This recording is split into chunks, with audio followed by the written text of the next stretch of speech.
Hello दोस्तों, तो welcome to my blog. तो आज ये सेकंड ब्लॉग है एचएम से रिलेटिव कि आपको जब आप अगर इस इंडस्ट्री में आना चाहते तो आपको उसमें क्या क्या मेन चीज़ क्या क्या ध्यान में रखना चाहिए। मैं एज ए स्टूडेंट बता रहा कि आप अगर कोई स्टूडेंट आ रहे हो तो आपको क्या क्या माइंड में लेके चलना चाहिए कि अगर आप किसी इंस्टीट्यूट में या किसी होटल मैनेजमेंट वाले या किसी बीएचएम वगैरह किसी भी इंस्टीट्यूट में अगर जा रहे हैं ऐसे होटल मैनेजमेंट करने, तो आपको उसमें मेन चीज़ें क्या दिमाग में लेके चलनी है। तो फर्स्ट चीज़ है, अगर आप अपने आप को जिस माहौल में हो उसी माहौल में डाल सकते हो। अगर एक बार हॉस्टल में रहने लग जाते हो तो हॉस्टल के बहुत सारे रूल रेगुलेशन होते हैं, तो जिसमें हमें उनको मानना पड़ता है। अगर हम उन रूल रेगुलेशन को नहीं मानते हैं तो आपको यहाँ से रेस्ट्रिकेट भी किया जाता है। आपको जो भी फीस आपने भरी होगी वो आपको कोई वापस नहीं करेगा भाई, उसमें नॉन रिफंडेबल होता है हर कहीं भी। तो आप एक चीज़ ये समझ के आना, अगर मेरे को एचएम भी करना है और हॉस्टल में भी रहना है तो अगर अपनी मन मर्जी से चलना है तो ये तो नहीं हो पाएगा भाई। अगर आपको हॉस्टल में नहीं रहना तो बाहर तो कुछ भी करो भाई, पर अगर आपको गलत एक्टिविटी में पकड़ लिया ना इस हॉस्टल या मतलब जो भी है इंस्टीट्यूट में, अगर गलत एक्टिविटी में पकड़ लिया तो आपको सीधे रेस्ट्रिकेट किया जाता है। रेस्ट्रिकेट नहीं करेंगे, पहले तो ऐसे वार्निंग देंगे एक दो, उसके बाद अगर तीसरी बार हो गया तो आपको सीधे निकाला जाएगा इंस्टीट्यूट से। तो वो मेन चीज़ है, अगर आप कुछ भी मतलब उल्टा काम करते हो, कभी नशा करके आते हो, कभी कुछ पी के आते हो, या कभी झगड़ा वगैरह करते हो अपने दोस्तों के साथ ही कॉलेज में या हॉस्टल में, अगर हॉस्टल में रहते हो, अगर हॉस्टल में झगड़ा वगैरह करते हो तो आपको पहले तो अच्छे से समझाया जाएगा, फिर आपको एक दो बार बताया जाएगी, अगर दोबारा से होगा तो आपको निकाला जाएगा। तो यही चीज़ है भाई, मेरे साथ तो आज तक हुआ नहीं अभी 6 महीने में, क्योंकि मेरे को किसी से लेना भी नहीं है, कुछ झगड़ा वगैरह मैं करता भी नहीं हूँ यहाँ उतना। तो मेरा यही है कि अगर आप आ रहे हो तो एक माइंड सेट लेके चलना है यार कि हाँ भाई यहाँ ग्रूमिंग में भी रहना। मेन चीज़ ग्रूमिंग भी है। अगर तुम किसी इंस्टीट्यूट या किसी भी मतलब किसी भी एच एम वाले इंस्टीट्यूट में अगर तुम एडमिशन ले रहे हो तो मेन चीज़ वहाँ की ग्रूमिंग में बहुत कुछ आता है भाई। जैसे आपके बाल, नाखून, जूते पॉलिश और आपके आयरन होने चाहिए कपड़े।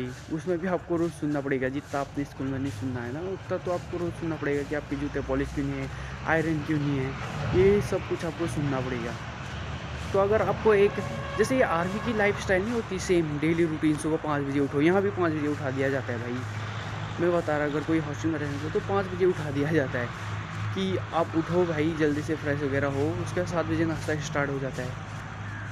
तो आपको हाँ 5 बजे उठा दिया जाए। जैसे आर्मी का रूटीन होता है, कॉलगेट करो, रोज़ सेविंग करो। सेविंग यहाँ सेविंग करना बहुत ज़रूरी है भाई। जैसे आर्मी में रोज़ सेविंग करते हैं ना, तो सेविंग करना बहुत ज़रूरी है। तो आपको फुल ग्रूमिंग में रहना पड़ेगा। और एक होता है ना आदर, अपने कोई भी टीचर मिलता है तो उसको अच्छे से ग्रीट करना कि good morning sir, good morning ma'am. तो मतलब है जिस पर अगर है कि मैं कर सकता हूँ ये सब चीज़ें कि ग्रूमिंग में भी रह सकता हूँ, जो हॉस्टल के रूम हैं, जो इंस्टीट्यूट की रूल एंड रेगुलेशन है उनको मान सकता हूँ। तो मेरे यही कहना है, जो आपको किसी इंस्टीट्यूट में एडमिशन लेने से पहले एक फॉर्म फिलअप करते हो, उसमें सारी चीज़ें लिखी रहती हैं, पहले उसको अच्छे से पढ़ लेना, फिर उसके बाद लेना अपना अच्छा सा डिसाइड कि आपको हॉस्टल में रहना है या आपको इस इंस्टीट्यूट में कि अपना एडमिशन कराना है नहीं कराना है भाई। तो मेरा तो ऐसा कुछ था नहीं भाई, अपनी जर्नी में ऐसा कुछ था नहीं, तो मैंने तो कर ही लिया है। अभी इसी हॉस्टल में ही रहता हूँ मैं, तो मेरे को तो अच्छा ही लगा। तो ये सेकेंड डे में मैं कुछ थोड़ा अच्छे से बोल पा रहा तो बताना है यार भाई। मैं ऐसे ही बताऊँगा आपको कि क्या क्या है भाई।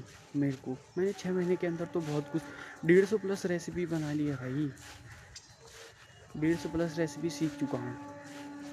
तो ग्रूमिंग में मेन चीज़ है कि आप अपने बाल को प्रॉपर, आपकी बाल कटे होने चाहिए, जो है नेल्स वो भी प्रॉपर कट, क्योंकि इससे बहुत आगे जाके बहुत वो होगा। अगर हम अभी इसी ग्रूमिंग में नहीं रहेंगे तो आगे भी हम इसी आदत में रह जाएंगे। तो यहाँ हमारी ग्रूमिंग चेक होती है, क्योंकि हाइजीन और अनहाइजीन यहाँ मतलब हाइजीन बहुत इंपॉर्टेंट है। अनहाइजीन होगा तो यहाँ शेफ़ वगैरह भी आपको डांटेंगे। आपको बताया जाता है कि अनहाइजीन और हाइजीन, हाइजीन के बारे में मैं आपको एक वीडियो बनाऊंगा। हाइजीन के बारे में एक फुल वीडियो रहेगी जिसके बारे में आपको मैं बताऊंगा कि एक किचन में एक हाइजीन शेफ़ कैसे काम करता है, हाइजीन तरीके से कैसे काम करता है एक शेफ़। तो भी आपको बताऊंगा, क्योंकि मेरे को तो ये सेफ बना हूँ नहीं, तो स्टार्टिंग जर्नी चल रही है, क्योंकि जो हमें बताया जाएगा तो आपको बताऊंगा ना नॉलेज। क्योंकि अगर कोई मेरी इस वीडियो को भी देखता, कोई मतलब एक स्टूडेंट जो अपना डिसीजन लेता है अच्छा मतलब करने का, तो वो भी देख के पता मतलब उसको पता लगेगा कि हाँ भाई इसको कितनी हाइजीन में रहना है, क्या करना है, ये सब कुछ उसे पता चल जाएगा यार। तो मैं एक हाइजीन से रिलेटेड भी वीडियो बनाऊँगा, तो आप ज़रूर देखना उस हाइजीन से रिलेटिव वीडियो। तो मैं तो यही कहूँगा भाई, मेन चीज़ है अपना माइंड सेट अच्छे से बना के आना। जब अगर इस इंस्टीट्यूट में किसी भी इंस्टीट्यूट में आप एडमिशन लेते हो, तो उस समय आप पहले उसका सारा डॉक्यूमेंट जो भी है मतलब सब कुछ उसके बारे में जान लेना अच्छे से, क्या है कैसा है। बच्चों से मैं तो बोल रहा हूँ मेन चीज़ है, अगर कोई नहीं बताता आपको, एक सीक्रेट बात है, तो मेन चीज़ है आप बच्चों को मतलब कभी कोई बच्चा मिले तो उसको पूछ लेना कि भाई कैसा चल रहा है, एक बार पूछ लेना भाई, वो ही बता देगा। अगर आपको वो 3-4 महीने काम करेगा तो कुछ गलत भी बताएगा भाई, अच्छा नहीं है, पर इस कारण से भी आपको डिमोटिवेट तो नहीं होना है। पर आप पहले खुद मतलब जो वर्ल्ड एक्सपीरियंस है, जो इस इंस्टीट्यूट में मतलब 5-6 साल से काम कर रहा है, उनसे पूछ सकते हो।